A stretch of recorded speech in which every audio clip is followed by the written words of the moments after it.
पिछले कुछ वीडियोस में हमने रिसर्च मेथोडोलॉजी यानी कि शोध पद्धति शास्त्र से संबंधित विभिन्न जो आयाम हैं उनके संबंध में अलग अलग डायग्राम्स के माध्यम से चर्चा की थी। और शोध पद्धति शास्त्र से जुड़ी विभिन्न जो संकल्पनाएं हैं, कॉन्सेप्ट्स हैं, जैसे कि एपिस्टेमोलॉजी,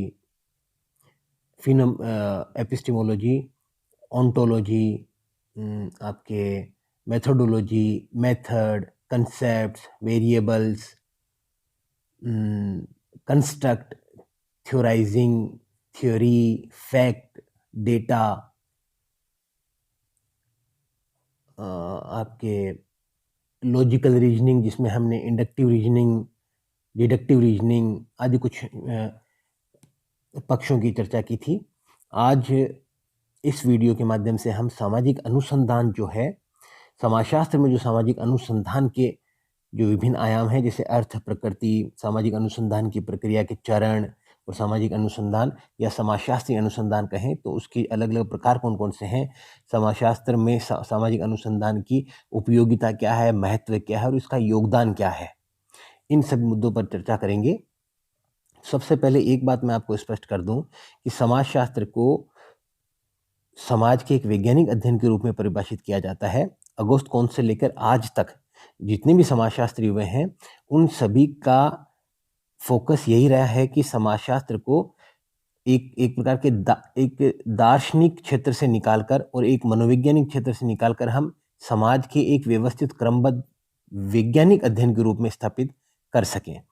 तो समाजशास्त्र वैज्ञानिक तभी बन सकता है जब वह सामाजिक अनुसंधान के क्षेत्र में व्यवस्थित और क्रमबद्ध रूप से मानवीय व्यवहार और मानव का जो सामाजिक व्यवहार हो, विभिन्न प्रकार की जो सामाजिक प्रगटनाएं हैं उनका अध्ययन करे, व्यवस्थित अध्ययन करे, तथ्यों के आधार पर अध्ययन करे और उन्हीं तथ्यों के आधार पर विभिन्न प्रकार के सामान्यीकरण करें और विभिन्न प्रकार के सामान्यीकरणों के आधार पर वो सिद्धांतीकरण करें और कुछ ऐसे सामान्य सिद्धांत हमें उपलब्ध करावे जिनके आधार पर मानव समाज की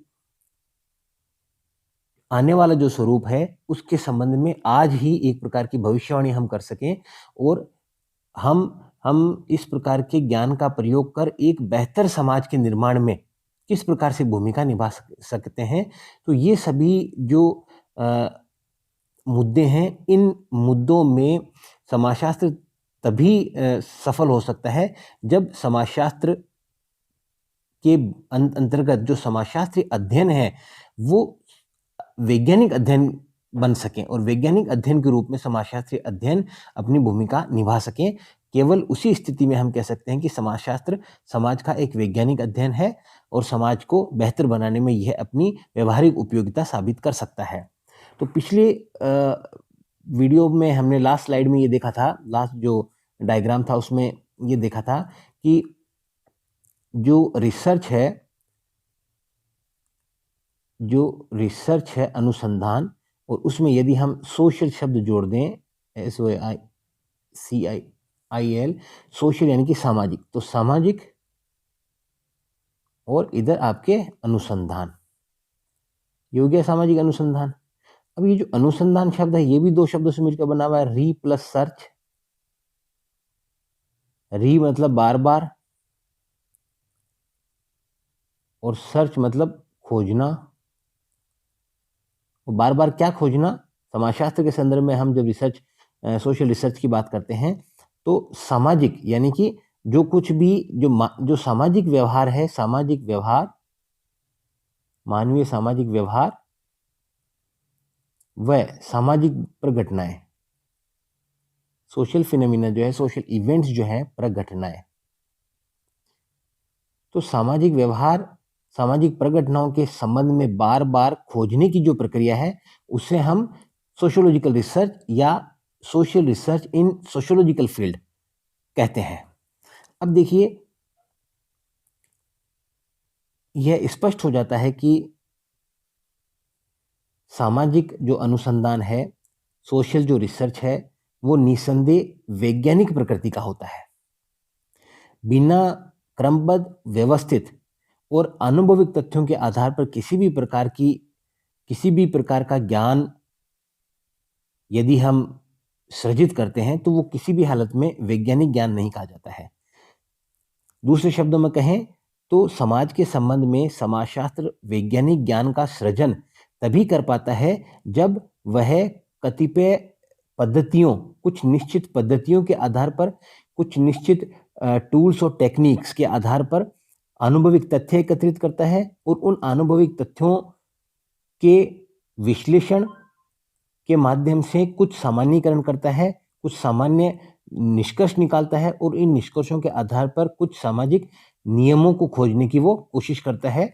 और ये जो सामाजिक नियम है, यही मानवीय व्यवहार के भविष्यवाणी करने में हमारा सहयोग करते हैं। तो अब देखिए, सामाजिक अनुसंधान के जब हम अर्थ की बात करते हैं तो मोटे मोटे रूप से हमने सामाजिक अनुसंधान का अर्थ देख लिया है। फिर भी हम कोशिश करते हैं कि सामाजिक अनुसंधान को परिभाषित जो अलग अलग विद्वानों ने किया है, उन परिभाषाओं को हम थोड़ा सा देख लें। अब देखिए, ये देखिए, अनुसंधान का अर्थ है बार बार खोजना, रिसर्च करना। और सामाजिक अनुसंधान का मतलब हो गया सामाजिक व्यवहार या सामाजिक क्षेत्र, सामाजिक जो दुनिया है, सोशल वर्ल्ड जो है, सामाजिक जगत, सामाजिक जगत की घटनाओं के संबंध में बार बार खोजने को हम सोशल रिसर्च कहते हैं। और हम ये रिसर्च करते क्यों हैं, बार बार क्यों खोजना चाहते हैं, इसके दो उद्देश्य हैं। एक तो नवीन ज्ञान का सृजन, समाज के बारे में नए ज्ञान का सृजन, और आज तक जो भी समाजशास्त्री ज्ञान के रूप में हमारे पास उपलब्ध है, वो बदली हुई सामाजिक परिस्थितियों के संदर्भ में, समय और स्थान के सापेक्ष उनमें जो बदलाव आता है, उस संदर्भ में उपलब्ध ज्ञान की बार बार परिमार्जन करना, रिफाइन करना, उसको रिविजिट करना, उसमें एक प्रकार का मॉडिफिकेशन करना, ये सारे कार्य भी साथ साथ चलते रहते हैं। तो हम कह सकते हैं कि सामाजिक जगत की विभिन्न घटनाओं के संबंध में नए ज्ञान का सृजन करने अथवा उपलब्ध ज्ञान को नई परिस्थितियों के संदर्भ में परिवर्धित और परिमार्जित करने की जो प्रक्रिया है, उसे हम सामाजिक शोध या सामाजिक अनुसंधान कहते हैं। अब कुछ विद्वानों की परिभाषाएं हैं, उन्हें हम देख लेते हैं। इसमें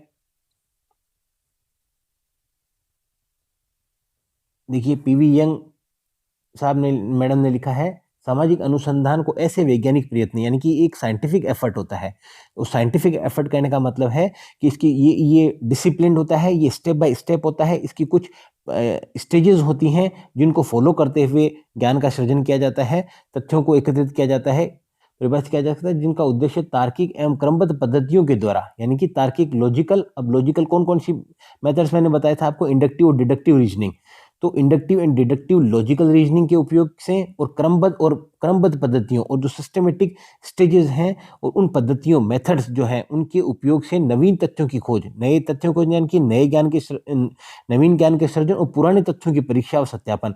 और जो पुराना ज्ञान है, उसकी परीक्षा, उसको रिविजिट, उसको री एग्जामिन करना और उसका वेरीफाई करने के लिए उनके क्रमों, जो भी सीक्वेंस है, पारस्परिक संबंधों, विभिन्न घटनाओं के बीच में जो पारस्परिक संबंध है, कार्यकरणों की व्याख्या, यानी कि विभिन्न घटनाओं में जो वेरिएबल्स हैं, उन वेरिएबल्स के बीच में कार्यकरण, यानी कि causation, cause and effect relation को खोजना, उन्हें संचालित करने वाले स्वाभाविक नियमों और जो इनवेरिएबल लॉज हैं जिनकी वजह से सामाजिक घटनाएं घटित होती हैं, उनको विश्लेषण करना। ये जितने भी कार्य हैं, ये जो अनुसंधान, वैज्ञानिक अनुसंधान होता है, उसकी अलग अलग स्टेजेस होते हैं। और इन सब को मिलाकर हम कहते हैं कि वैज्ञानिक अनुसंधान की प्रक्रिया जो है, जो एक साइक्लिकल प्रोसेस का निर्माण होती है, उस साइक्लिकल प्रोसेस को हम सामाजिक अनुसंधान की प्रक्रिया करते हैं। अब सीए मोजर साहब ने लिखा है, सामाजिक प्रघटनाओं एवं समस्याओं, सोशल प्रॉब्लम्स के संबंध में नवीन ज्ञान प्राप्त करने के लिए की गई व्यवस्थित खोज ही सामाजिक अनुसंधान की सिस्टमेटिक इन्वेस्टिगेशन है। ये व्यवस्थित खोज है सामाजिक अनुसंधान। और किसकी व्यवस्थित खोज है? सामाजिक घटनाओं और समस्याओं के संबंध में। अब जेम फिशर ने कहा है, सामाजिक अनुसंधान, इन दो लोगों की एग्जाम में आपको पीवी यंग और सीए मोजर की ये परिभाषाएं आपको लिखनी है, लिटरली इसी हिसाब से लिखनी है। अब जीएम फिशर ने लिखा है, सामाजिक अनुसंधान सामाजिक परिस्थिति में सुनिश्चित कार्य प्रणालियों का प्रयोग है, यानी कि जो सोशल कॉन्टेक्स्ट है उनमें सुनिश्चित पहले से ही तय है, क्योंकि जो आपकी रिसर्च प्रोसेस है, रिसर्च प्रोसेस के साथ ही 8 स्टेप्स होते हैं जो क्रमबद्ध भी होते हैं, सीक्वेंशियल होते हैं, एक के बाद दूसरा, दूसरे के बाद तीसरा, तीसरे के बाद चौथा, और इस प्रकार से 1 से लेकर 8वीं सीढ़ी तक हम पहुंचते हैं धीरे धीरे क्रमबद्ध तरीके से। तो उसको वैज्ञानिक पद्धति बोलते हैं, जिसका उद्देश्य किसी समस्या को हल करना। अब देखिए, ये इसके अनुसंधान की व्यवहारिक उपयोगिता की ओर ध्यान देने वाला एक आयाम है कि सामाजिक अनुसंधान का उद्देश्य किसी समस्या, कोई भी जो सोशल प्रॉब्लम है उसका हल करना। हल तभी होगा जब उस सामाजिक समस्या की वास्तविक स्थिति या वस्तु स्थिति को हम जान लेंगे, और वस्तु स्थिति जानने के संबंध में जो ज्ञान का निर्माण हमें करना है वो हम वैज्ञानिक पद्धति के आधार पर कर सकते हैं, न कि कोई धार्मिक या ट्रायल एंड एरर या कोई भी मनोवैज्ञानिक या कोई भी दार्शनिक पद्धति के आधार पर हम किसी भी घटना के बारे में उचित और तरीके से या निश्चितता के साथ कुछ भी नहीं कह सकते हैं। किसी प्रकल्पना उपकल्पना का परीक्षण, अब देखिए ये एक स्टेप है, फॉर्मेशन ऑफ हाइपोथेसिस। उपकल्पना का निर्माण हम वैज्ञानिक अध्ययन के अंतर्गत करते हैं, तो उस निर्मित उपकल्पना का परीक्षण भी वैज्ञानिक पद्धति में ही किया जाता है। करना एक नवीन प्रघटना की खोज और प्रघटनाओं के बीच संबंधों का पता लगाना। अब E.S. बोगार्डस ने लिखा है, साहचर्य में अर्थात एक साथ रहने वाले लोगों, जो भी सामाजिक व्यवहार करने वाले मानव हैं, वो जीवन में क्रियाशील अंतर्निहित प्रक्रियाओं की खोज सामाजिक अनुसंधान है।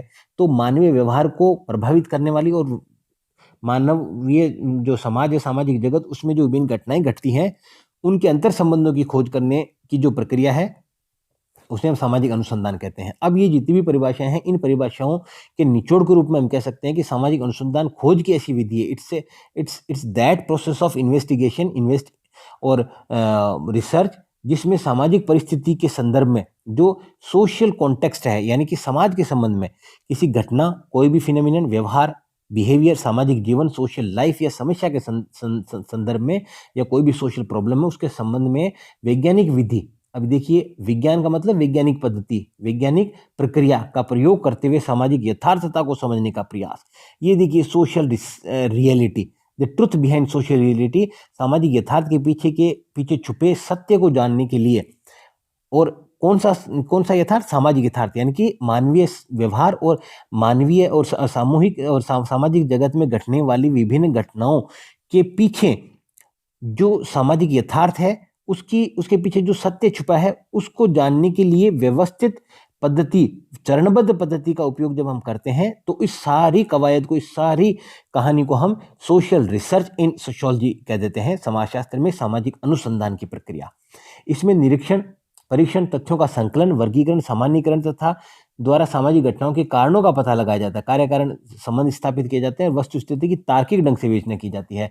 मैंने आपको पिछली स्लाइड्स में कहा था कि जो रिसर्च प्रोसेस है या रिसर्च, सोशल रिसर्च है, वो एक लॉजिकल एफर्ट है, एक लॉजिकल,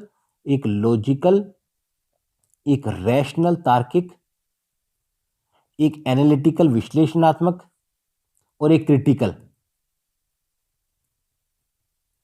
आलोचनात्मक। ये चार शब्द हैं, लॉजिकल, रैशनल, एनालिटिकल और क्रिटिकल अप्रोच है, क्रिटिकल प्रोसेस है।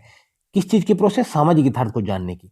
तो दूसरे तरीके से भी हम परिभाषित कर सकते हैं कि सामाजिक अनुसंधान सामाजिक घटनाओं के पीछे छुपे कारणों, घटनाओं की सत्यता, यथार्थ के पीछे छुपे तथ्य को जानने के लिए, खोजने के लिए, डिस्कवर करने के लिए प्रयुक्त की जाने वाली एक तार्किक लॉजिकल, एक रैशनल तार्किक, एक एनालिटिकल विश्लेषणात्मक और क्रिटिकल विवेचनात्मक पद्धति है, प्रक्रिया है। अब सामाजिक अनुसंधान की विशेषताएं और प्रकृति, पिछले स्लाइड्स में मैंने आपको रिसर्च जो शब्द है, ये जो रिसर्च शब्द है, इसके जो कैरेक्टर्स हैं, इनके आधार पर ही अनुसंधान की जो प्रक्रिया है, सामाजिक अनुसंधान, चलो सामाजिक शब्द जोड़ने पर सामाजिक अनुसंधान हो जाता है। बाकी रिसर्च प्रोसेस जो है, रिसर्च की जो विशेषताएं होती है वो उसके शब्द से स्पष्ट हो जाती है। जैसे कि आर से आप ले लो तो रैशनल, एक रैशनल एंडेवर है, एक तार्किक प्रयास है रिसर्च अपने आप में।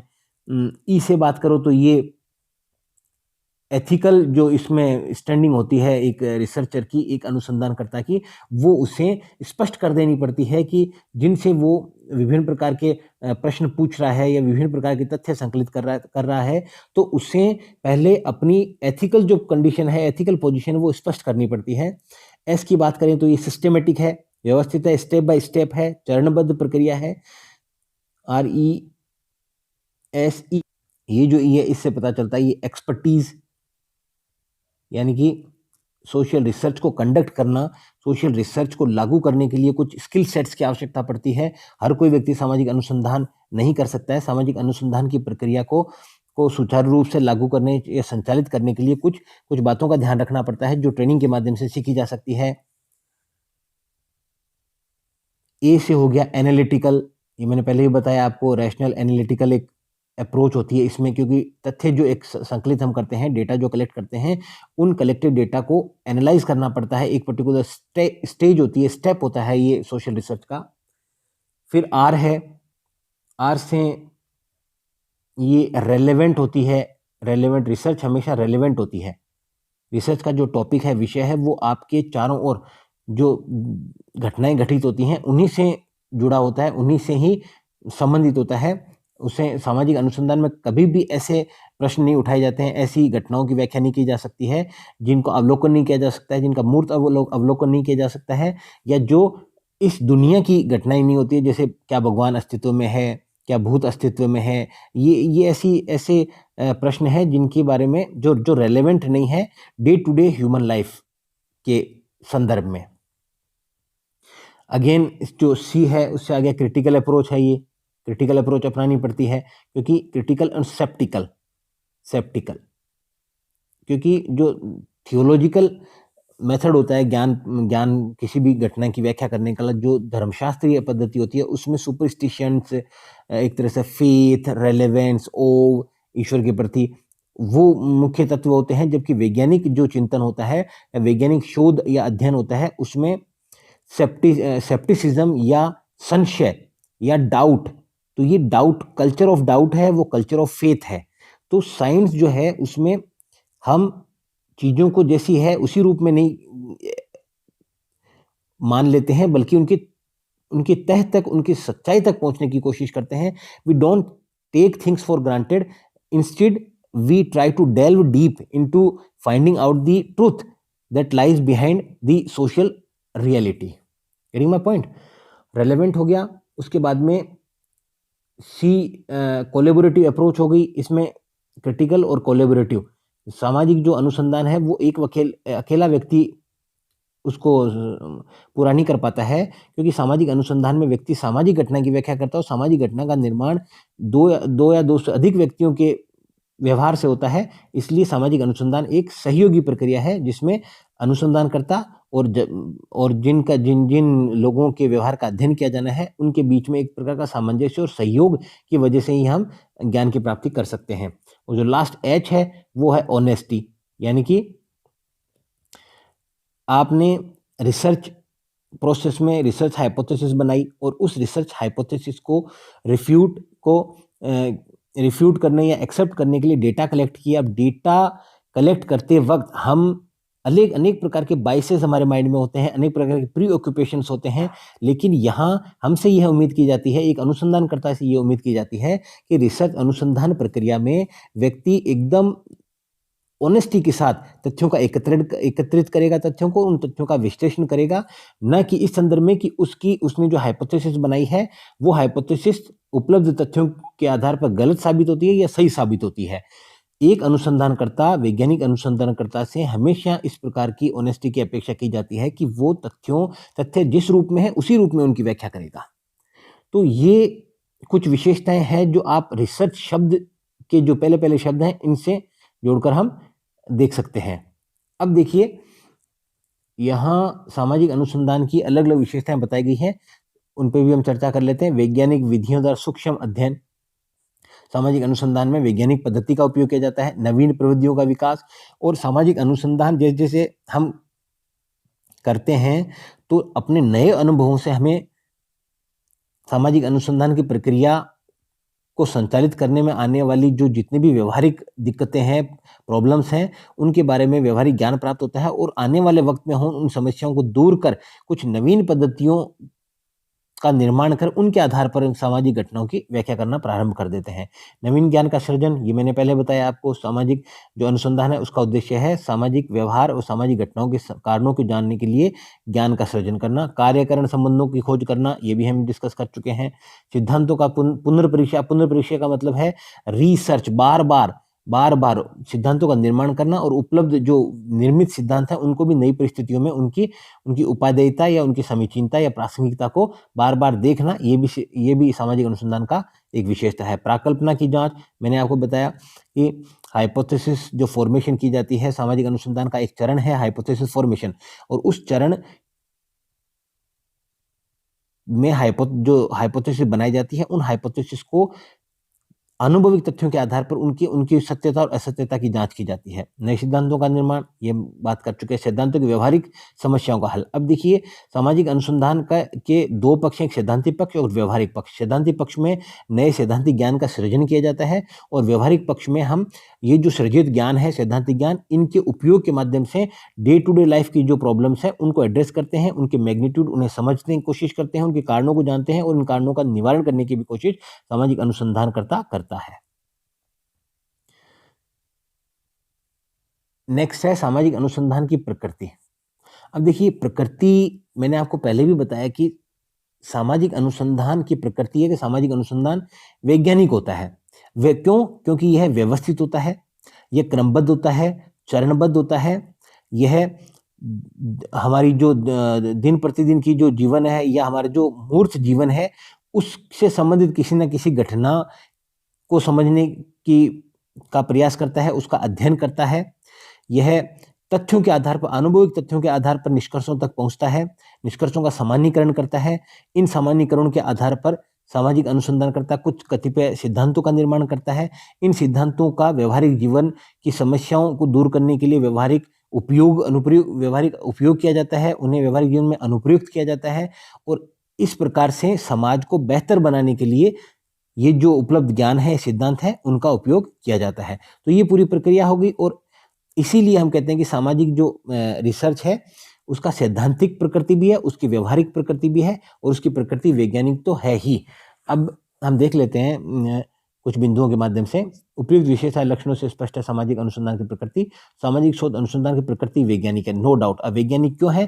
क्योंकि ये चरणबद्ध है, व्यवस्थित है, संतुलित है, एक डिसिप्लिन वे में काम करता है, अनुभविक तथ्यों पर आधारित है, घटनाओं की सत्यता तक पहुंचने की कोशिश करता है, तथ्यों को एकत्रित करता है, उनका वर्गीकरण करता है, सारणीयन करता है, उनका विश्लेषण करता है, सामान्यीकरण करता है, सिद्धांतों की खोज करता है, सिद्धांतों को दैनिक जीवन में लागू भी करता है। तो ये सारी चीजें इस जो प्रक्रिया, इसको वैज्ञानिक बना देती है।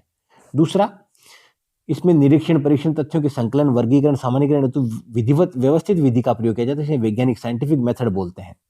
अब ये साइंटिफिक मेथड जब प्राकृतिक जगत की घटनाओं का अध्ययन करने में लागू होती है तो हम कहते हैं प्राकृतिक विज्ञान, और यही जब सामाजिक घटनाओं के अध्ययन करने में लागू होती है तो उसे हम कहते हैं सामाजिक विज्ञान। सामाजिक अनुसंधान सामाजिक तथ्यों, घटनाओं के बीच पाए जाने वाले संबंधों को ढूंढ निकालने पर जोर देता है। यानी कि ये दो घटनाओं के बीच में संबंधों को स्थापित करता है, उनके बीच में क्या संबंध है, किस घटना ने किस घटना को जन्म दिया, यानी कि कॉज क्या है और कॉज का इफेक्ट क्या है, और ये जो रिलेशन है इसको कॉजेशन बोलते हैं हम अनुसंधान की भाषा में। कॉजेशन, कार्यकरण संबंध स्थापित करना। तो विभिन्न घटनाओं के मध्य कार्यकरण संबंधों की स्थापना करता है, इसलिए सामाजिक अनुसंधान वैज्ञानिक है। सामाजिक अनुसंधान जीवन और घटनाओं पर नियंत्रण पाने का प्रयास करता है। अब मैंने आपको पहले बताया था कि इसका व्यवहारिक उपयोग भी है सामाजिक अनुसंधान का। सामाजिक अनुसंधान के माध्यम से जो सैद्धांतिक ज्ञान प्राप्त किया जाता है, उसका उपयोग व्यवहारिक सामाजिक जीवन की जो घटनाएं हैं या समस्याएं हैं, उन समस्याओं को समझने में किया जाता है, और उन समस्याओं को दूर करने के लिए, यानी कि वो जो पैथोलॉजिकल कंडीशंस हैं उनको नियंत्रित कर पाने की क्षमता ये हमें देता है। सामाजिक अनुसंधान से प्राप्त वैज्ञानिक ज्ञान हमें एक्सपर्टीज, हमें एक ऐसी एक्सपर्ट पावर देता है जिनके माध्यम से हम समाज में समस्याओं का निराकरण कर सकते हैं और समाज को बेहतर स्थान बना सकते हैं। केवल मानव संबंधी सामाजिक घटनाओं का अध्ययन किया जाता है। सामाजिक अनुसंधान तो ऑब्वियसली सामाजिक व्यवहार से संबंधित घटनाओं का अध्ययन करेगा। सामाजिक अनुसंधान की विशेषता, इसका अध्ययन क्षेत्र बहुत विस्तृत है। अब देखिए, मानव का जीवन, उसके अनुभव और उसकी जो एक्सपर्टीज है, या जिन जिन क्षेत्रों में मनुष्य कार्य करता है विभिन्न प्रकार के, वो इतने विविध हैं, इतने विस्तृत हैं कि बहुत से ऐसे मुद्दे होते हैं जिनको सामाजिक अनुसंधान के प्रश्न के रूप में स्वीकार किया जा सकता है। और ये जितने भी अलग अलग क्षेत्र हैं, इन क्षेत्रों के संबंध में वैज्ञानिक व्यवस्थित अध्ययन किया जा सकता है। अब सामाजिक अनुसंधान में अध्ययन क्षेत्र में आती, क्योंकि सामाजिक जीवन का अभिन्न अंग हो गया ये। फिर है सामाजिक अनुसंधान का उद्देश्य। अब उद्देश्य मैंने आपको पहले ही बताया था, दो उद्देश्य हैं इसके: नवीन ज्ञान का सृजन करना, और जो भी उपलब्ध ज्ञान है उसका नवीन परिस्थितियों के संदर्भ में पुनर्व्याख्या करना। अब है कि एक तो हो गया ज्ञान के सृजन से संबंधित इसके दो भूमिकाएं हो गई, नए ज्ञान का सृजन करना और पुराने ज्ञान का नई परिस्थितियों के संदर्भ में पुनर्व्याख्या करना। एक होता है इसका व्यवहारिक उपयोग। व्यवहारिक उपयोग का मतलब होता है हमारे दिन प्रतिदिन की जो समस्याएं हैं, सामाजिक समस्याएं हैं, व्यवहारिक मूर्त सामाजिक समस्याएं हैं, उनको समझना, उनका निराकरण कर समाज को सभी के लिए एक बेहतर रहने योग्य स्थान बनाना भी सामाजिक अनुसंधान का ही उद्देश्य है। ये देखिए सैद्धांतिक उद्देश्य हो गया। सैद्धांतिक उद्देश्य में हम कह सकते हैं सामाजिक तथ्यों की जानकारी मिलती है, सामाजिक घटनाओं के प्रकार संबंधों की जानकारी, कार्यकरण संबंधों की स्थापना करते हैं, सामाजिक जीवन में नियमों की खोज, जो लॉज हैं उनको खोजने की कोशिश करते हैं, क्योंकि सामाजिक अनुसंधानकर्ता इस बेसिक प्रिंसिपल पे चलता है कि जिस प्रकार प्राकृतिक जगत की घटनाएं कुछ निश्चित प्राकृतिक नियमों के द्वारा संचालित होती है, उसी प्रकार मानवीय व्यवहार और मानवीय सामाजिक जगत की जो विभिन्न घटनाएं हैं वो भी किसी न किसी क्रम को फॉलो करती हैं, किसी न किसी निश्चित लॉ लाइक रेगुलरिटी यानी कि नियमों के समान या सिद्धांतों के समान उनमें भी नियमितता पाई जाती है, क्रमबद्धता पाई जाती है। उसको ढूंढा जा सकता है और इस प्रकार ढूंढकर उनका विभिन्न प्रकार की समस्याओं का निराकरण किया जा सकता है, समाज को बेहतर स्थान बनाया जा सकता है। नवीन अवधारणा सिद्धांतों का विकास। अब सामाजिक अनुसंधान की प्रक्रिया जैसे जैसे आगे बढ़ती है वैसे वैसे सामाजिक जीवन की जो वास्तविकताएं हैं या जीवन के विभिन्न पहलुओं से संबंधित जो वास्तविकताएं हैं उनको कैप्चर करने के लिए, उनको इंडिकेट करने के लिए, उनको रेफर करने के लिए नवीन अवधारणाओं का हम सृजन करते हैं, निर्माण करते हैं और सिद्धांतों का विकास करते हैं। अब व्यवहारिक उपयोगिता मैंने आपको बता दिया। व्यवहारिक उपयोगिता क्या है? सामाजिक समस्याओं को हल करने में सहायक है, प्रशासन में सहायक है, नीति निर्माण करने में इसका योगदान होता है, सामाजिक योजनाओं में सहायता करता है, ये सामाजिक घटनाओं को नियंत्रित करने की कोशिश इसके अंतर्गत की जाती है, सफल विकल्पों की खोज करना। यानी कि अब देखिए आप कम्युनिटी डेवलपमेंट प्रोग्राम चले थे इंडिया में 1952 में, तो वो प्रोग्राम क्यों असफल हुए थे? इन कारणों का पता करने के लिए एस.सी. दुबे साहब, ये महान समाजशास्त्री थे, उनके अध्यक्षता में या वो एक कमेटी के मेंबर थे और उस कमेटी ने सामाजिक अनुसंधान के माध्यम से उन कारणों को ढूंढने की कोशिश की जिनकी वजह से कम्युनिटी डेवलपमेंट प्रोग्राम भारत में उस सफलता के स्तर को प्राप्त नहीं कर पाया जिनकी अपेक्षा की गई थी। तो इस प्रकार हम देखते हैं कि फिर जब हमें कारणों का पता चला कि क्यों कम्युनिटी डेवलपमेंट प्रोग्राम सफल नहीं हो पाया, तो हमने उसके निराकरण के रूप में वैकल्पिक व्यवस्था सुझाई कि ये अगर इस प्रकार से किया जाता तो शायद बेहतर परिणाम आ सकते थे। तो एक तरह से विकल्प उपलब्ध हमें करवाता है सामाजिक अनुसंधान। अब ये सामाजिक अनुसंधान की महत्ता, उपयोगिता है, जो भी कुछ हमने बात की ऊपर उन सबको इसमें रख देते हैं। अज्ञानता को दूर करने में सहायक, क्योंकि थ्योरेटिकल नॉलेज देता है हमें ये। नवीन ज्ञान में सहायक, नवीन ज्ञान का निर्माण करता है। तो बार-बार वही बातें इसमें आ रही है। तो उपयोगिता और महत्व दोनों एक ही चीज़ होती है। तो आगे देखिए, सामाजिक समस्याओं को हल करने में सहायक, helpful in removing the problems, सामाजिक कल्याण में सहायक है, सामाजिक नियंत्रण में सहायक है, प्रशासन और समाज सुधार में सहायक है, ठीक है, भविष्यवाणी करने में सहायक है, सामाजिक विकास में योगदान देने में सहायक है पॉलिसी मेकिंग के माध्यम से, और सैद्धांतिक महत्व हो गया इसका नवीन ज्ञान का सृजन।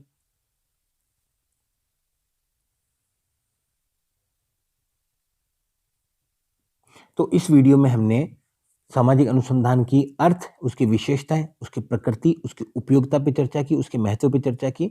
आगे की वीडियो में हम सामाजिक अनुसंधान जो है उसके विभिन्न चरण कौन-कौन से हैं और उसके प्रकार कौन-कौन से हैं, और सामाजिक अनुसंधान की प्रक्रिया में जो व्यवहारिक प्रॉब्लम्स आती हैं, दिक्कतें आती हैं, उनकी हम चर्चा करेंगे। तो अगले वीडियो में मिलते हैं, तब तक के लिए take care, work harder, good bye.